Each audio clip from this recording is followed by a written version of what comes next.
The night the list vanished, it wasn't set on fire or locked behind steel. It was spoken out of existence. "There is no client list," said the woman on the TV. The sentence slid like a blade through the country, separating what people thought they knew from the hollow that remained when they realized they didn't. In living rooms and break rooms and back seats, a million thumbs paused over screens. The desire for certainty, a neat column of names collapsed into questions. And questions are messy things. Maya Hart watched the interview from the glow of her newsroom's wall of monitors, arms folded against the cold recycled air. Beneath, the anchor's polite voice and the hiss of the HVAC. She heard the newsroom's whispers, lack pings, chair wheels. Someone stirring tea with the absent-minded clink of a spoon. Ass. The quote crawled across lower third captions, screenshotted, screen-recorded, shoved into everybody's feed. Ghislaine Maxwell says Epstein client list does not exist. A runway for outrage. A vacuum begging to be filled.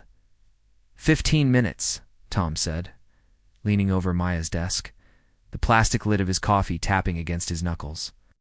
"I want a quick hit list was a myth all along. Punchy. Get it up before Europe wakes." Maya nodded without nodding. The Times New Roman of a court transcript looked up at her from her screen, a PDF filled with blocks of black where names used to be. She'd spent months with those black bars, with flight, logs and depositions, with documents that were less maps than scars. Tom smelled like cinnamon gum and deadlines. 15 to publish, he repeated, and moved on down the row of desks. Leaving behind a little wake of pressure that lifted papers and then settled them again, Theo rolled up in his swivel chair. From the video bay, the wheel catching on the edge of the rug. "We got an archive of her previous deposition," he said. "We can cut it with tonight's clip. The doesn't exist line is a stinger." "Oh, what if we don't make it another compilation?" Maya said. "What if we ask what a list even means? What people are really asking for when they say that? Names? Sure. But also an end to the fog. Maybe the story is the fog." Theo peered past her at the redactions on her screen. Name was 27.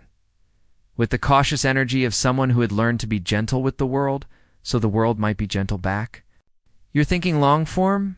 Tom wants quick? I'll write the quick," she said, because this was how she had learned to survive in this job. Feed the algorithm, then do the thing that fed her. The quick piece went up. It leaned on what was already public. The statement. The context that there were files and testimony, but no neat master roster. The reminder that real cases were still in the courts. Comments poured in like hail, pellets hitting the window of the CMS. "Of course there's a list. Cover up, drop the names. No list means no proof. No list means you don't want to look." She closed the comments. She knew better. The hail wasn't about truth. It was about the satisfying feeling of aim. At lunch, Maya took her soup to the fire escape. The metal grating printed a crosshatch on her palms. Below, the city moved as if it hadn't been told. The earth was tilted differently now. Sirens somewhere else, buses sighing, a kid practicing a trumpet under a window she couldn't see.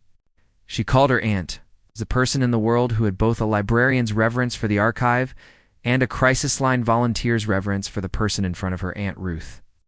She said when the call picked up, "If I told you the thing everyone wants probably doesn't exist the way they think. Stall. And also that it probably shouldn't. Would that make me the enemy?" Ruth laughed softly, the sound of her kettle in the background. "Sweetheart, people want certainty. But certainty is the wrong gift for grief. The thing about a list is it looks like closure. Closure is tidy. People are not tidy. I want to tell a different story," Maya said. "I want to talk to the people who have to wake up every day, even when the list isn't there. But I don't want to use them as proof or a spectacle." "You want to talk to them like they're people," Ruth said.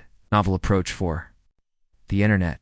A pause, then be careful and be brave. Maya messaged a woman whose email she'd saved months ago after a panel talk.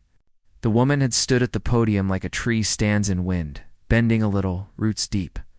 "If you ever do something that isn't about recycling the headlines," she'd said, business card trembling just a little between two fingers, "call me if you want to listen." Her name was Leela. They met in a cafe that pretended to be quiet, but was not. Espresso hissed, cups clinked, the door's bell rang and rang. Leela sat with her hands around a mug of tea, as if it were an animal that needed warmth. Her eyes were steady. She wore 3 thin rings on her left hand that she turned like tiny steering wheels. Everyone wants the list, Lila said, when Maya had finished laying out what she wanted to do. They want a screenshot they can post, or a spectacle. Names that make them feel like they won something, like the monster is a page you can rip out of a diary and burn. I want safety. I want fewer girls to find themselves in rooms they can't leave. I don't want you to relive anything you don't want, Maya said. Her notebook sat on the table unopened. We can talk about whatever you want, Lila smiled once, surprised by the sentence. I don't mind talking. I mind being compressed, made into an example, and then moved on from. What would feel like the opposite of being compressed, Lila thought. Outside the window, the sky did its usual trick of looking like something from a painting, though it was just weather. Being allowed to be complicated.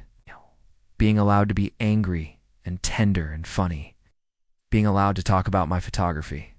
And my cat and the way certain birds only show up in winter.